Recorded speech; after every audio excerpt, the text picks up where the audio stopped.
Apmąstykime šventosios dvasios vaisius mūsų gyvenime. Galatams laiške 5 skyriuje 22-23 eilutėje mes skaitome, o dvasios vaisiai yra meilė, džiaugsmas, ramybė, kantrybė, malonumas, gerumas, ištikimybė, romumas, susivaldymas. Tokiems dalykams nėra įstatymų.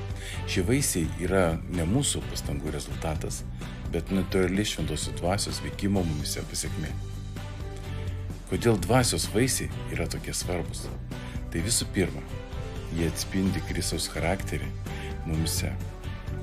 Antra, jie liudija pasauliui apie Dievo transformuojančią jėgą. Trečia, jie gerina mūsų santykius su kitais ir su Dievu.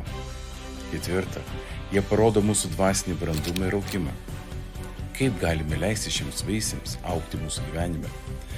Tai kasdien atsiduoti šventosios dvasios vedimui. Praktikuoti šias savybės kasdienėse studijose.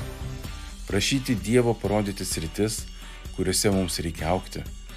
Bendrauti su kitais tikinčiaisiais, kurie demonstruoja šios vaisius. Svarbu prisiminti, kad šie vaisiai auga kartu.